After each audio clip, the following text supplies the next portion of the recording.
মোমিন সাহেব বসে বসে পেপার পড়ছে। পাশে বসা আছে তার স্ত্রী জেসমিন। মোমিন সাহেব জেসমিনকে বলল, আচ্ছা, মেয়েটার বিয়ে নিয়ে কোনো চিন্তা ভাবনা করছো? জেসমিন বলল, তুমি থাকতে আমি এসব বিষয়ে চিন্তা করব কেন? ইদানিং লক্ষ্য করলাম মেয়ে কি বিষয় নিয়ে চিন্তা করছে। ঠিকমতো খাওয়া দাওয়া করছে না, রুমে গেলে দেখি সারাক্ষণ চিন্তায় বিভোর। মোমিন সাহেব বলল, আরে এই বয়সে ওইরকম হবে, এটা নিয়ে তুমি চিন্তা করো না। এমন সময় নিশাত সামনে দিয়ে দৌড়ে গেল। দরজায় গিয়ে বমি করছে। পিছন পিছন মা এলো। দরজায় দাঁড়িয়ে দেখল নিশাত বমি করছে। মা মনে মনে বলতে লাগলো, নিশাতের কিছু একটা হয়েছে, এ বিষয়ে তার সাথে সরাসরি আলোচনা করতে হবে। এই বলে মা চলে গেল। নিশাত এবার নর্মাল হয়ে কাপড় চোপড় ঠিক করে মাথায় কাপড় দিয়ে ভিতরে গেল। ভিতরে ঢুকতেই নিশাতকে মা ডাক দিল, দাঁড়াও। মোমিন সাহেব সহ দাঁড়িয়ে গেল। তোমার কি হয়েছে? নিশাত বলল, কই না তো, আমার কিছুই হয়নি। মোমিন সাহেব বলল, দেখো, আমাকে এমন কিছু করতে বাধ্য করবা না যেটার দ্বারা তুমি কষ্ট পাবে। নিশাত মাথা নিচু করে রইল, কিছুই বলছে না। জেসমিন বলল, তাহলে বাইরে বমি করছিলে কেন? তোর কি হয়েছে খোলাখুলি ভাবে না বললে বুঝবো কিভাবে? মোমিন সাহেব বলল, তুই জানিস আমি মান সম্মানের জন্য সব করতে পারি। প্রয়োজনে তোকে আর তোর মাকে গলা ধাক্কা দিয়ে বের করে দেব বাড়ি থেকে। ধমক দিয়ে বলল, কে হয়েছে বলো? নিশাত চমকে উঠে বলল, আব্বা, আমি ভুল করেছি, আমাকে মাফ করে দাও। জেসমিন বলল, কি ভুল করেছিস? বল, আমাকে বল। মোমিন সাহেব বলল, তুই যদি সত্য কথা স্বীকার না করিস, আমি কিন্তু ভুলে যাব নিশাত নামের আমার কোনো মেয়ে ছিল। নিশাত কান্না করতে করতে বলল, আব্বা, আমি কলেজের সূর্য নামে একটা ছেলেকে ভালোবাসতাম। সূর্য আমাকে খুব ভালোবাসত। সূর্য আমাকে বিয়ে করবে বলে আমার সাথে শারীরিক সম্পর্ক করে। এখন আমি 4 মাসের অন্তঃসত্ত্বা। আব্বা আম্মা, আমাকে মাফ করে দাও তোমরা। মোমিন সাহেব বলল, বের হয়ে যা কলঙ্কিনী আমার বাড়ি থেকে।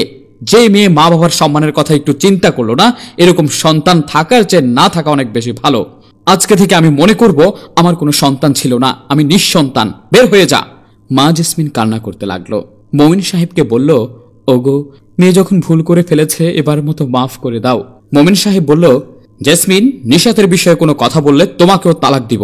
এবার নিশাত বলল, ঠিক আছে আব্বা আম্মা, তোমরা থাকো, আমি চলে যাচ্ছি। তবে একটা কথা মনে রাখবে, আমার ভালোবাসার স্মৃতি আমি নষ্ট হতে দিব না।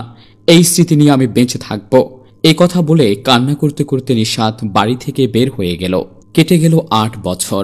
নিশাতের একটি কন্যা সন্তান আছে, নাম রাইমা। বয়স এখন 7 বছর। রেজাউল আর জেরিনের বাসায় কাজ করে নিশাত। জেরিন দাওয়াতে যাওয়ার জন্য রেডি হচ্ছে। নিশাত ঘর পরিষ্কার করছে। রাইমা পাশে বসে আছে। এমন সময় জেরিনকে বলল নিশাত, ম্যাডাম, একটা কথা বলবো।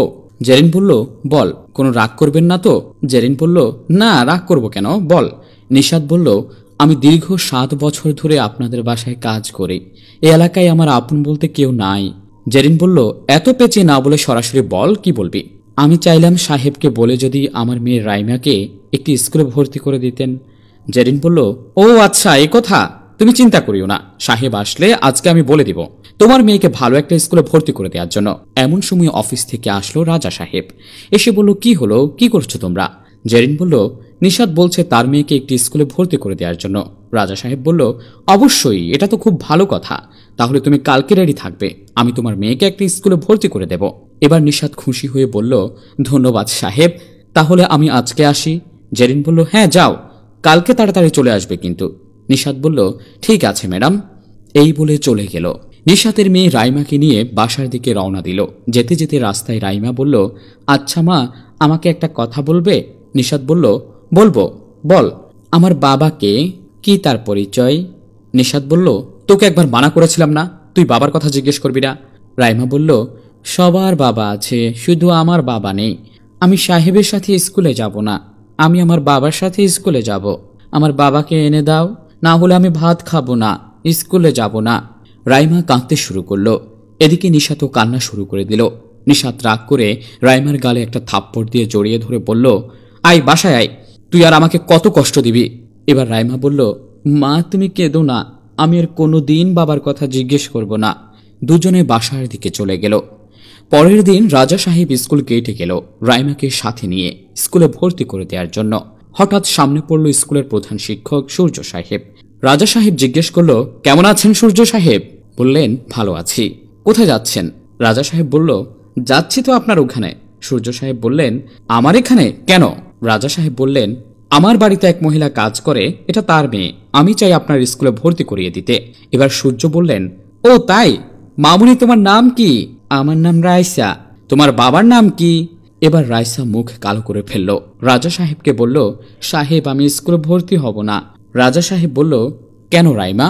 রাইমা বলল, আমার বাবার নাম জিজ্ঞেস করছে তাই। সূর্য সাহেব বলল, এই স্কুলের নিয়ম অনুযায়ী স্কুলে ভর্তি হতে গেলে তো তোমার বাবার নাম লাগবে।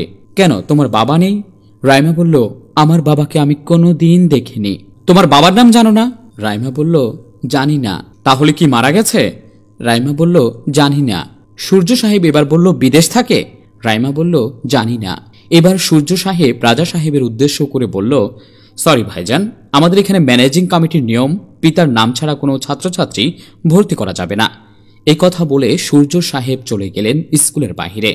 রাজা সাহেব রাইমাকে সাথে নিয়ে বাসায় আসলেন। রাগান্বিত অবস্থায় নিশাতকে ডাকলেন। নিশাত, এই নিশাত, বাইরে আসো। নিশাত আসলেন, বললেন, সাহেব, আমার মেয়ে স্কুলে ভর্তি হয়ে গেছে? রাজা সাহেব বলল, না। নিশাত বলল, কেন? তোমাকে আমি খুব ভালো মেয়ে মনে করতাম, তাই তোমাকে আমার বাড়িতে আশ্রয় দিয়েছিলাম। তাই বলে এই নয় যে আমার মান সম্মান সব তোমার কারণে নষ্ট করে ফেলবো। আমি কোনোদিনই এটা হতে দেব না। নিশাত বলল, সাহেব, অনেক বলেছেন। আমি গরিব হতে পারি, কোনো বাজারের নষ্টা মেয়ে নই, দুশ্চরিত্রও নই। তুমি যদি ভালো মেয়ে হও তাহলে রাইমার বাবার নাম কি? নিশাত বলল, ও তাই, বুঝেছি। আমি যাব স্কুলে। আমার সব গোপন কথা ওই স্কুলের স্যারকে খুলে বলবো। আমি যদি অপরাধী হই তাহলে এই মুখ চিরতরে আপনাদের দেখাবো না রাজা সাহেব। রাজা সাহেব মনে মনে ভাবল, নিশাতের কি এমন গোপন রহস্য, আমাকে জানতে হবে। রাজা সাহেব এবার বলল, আমিও যাব তোমার সাথে। নিশাত বলল, চলেন তাহলে। নিশাত রাজা সাহেব রাইমা স্কুলের ভিতর ঢুকল। ওই স্কুলের প্রধান শিক্ষক সূর্য সাহেব নিশাতের পুরনো প্রেমিক এবং রাইমার বাবা। নিশাত কাছে গিয়ে বলল, তুমি এখানে? সূর্য সাহেব বলল, তুমি যেদিন আমাকে তোমার প্রেগনেন্টের কথা মোবাইল ফোনে জানিয়েছিলে, ওই দিনই আমি আমার পাষাণ বাবা শরীফ উদ্দিনকে বলি। বাবা কিছুতেই রাজি হলো না। বাবা বলল, তার পছন্দের মেয়েকে বিয়ে করতে হবে। রেগে গেল, আমার সাথে তর্ক বিতর্ক। এক পর্যায়ে আমি আমার বাবাকে একটা ধাক্কা মারি।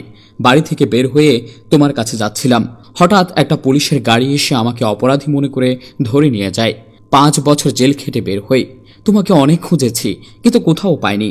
শেষমেশ আমার এক বন্ধুর মাধ্যমে ভারপ্রাপ্ত প্রধান শিক্ষক হিসেবে স্কুলের দায়িত্ব নিয়ে এখানে আছি 2 বছর ধরে। এবার নিশাত বলল, আমাদের সামাজিকভাবে বিয়ে হয়নি, আমার গর্ভে তোমার সন্তান ছিল।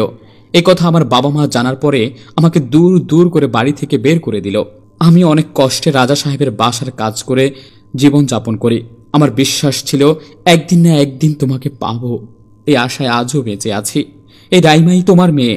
এরকম আমাদের সমাজে কিছু দুঃখ ভরা জীবন নিয়ে জিন্দা লাশ হয়ে বেঁচে আছে অনেক নারী পুরুষ। তাদের কষ্টের কথাগুলো কেউ শুনতে চায় না। সম্মানিত ভিউয়ার্স, আমি মঞ্জুর মোর্শেদ। আমাদের গল্প যদি ভালো লেগে থাকে তাহলে লাইক, কমেন্ট এবং শেয়ার করে অন্যকে দেখার সুযোগ করে দিন। নতুন নতুন গল্প নিয়ে আবারও হাজির হব। মিউজিক প্লাসের সাথে থাকুন।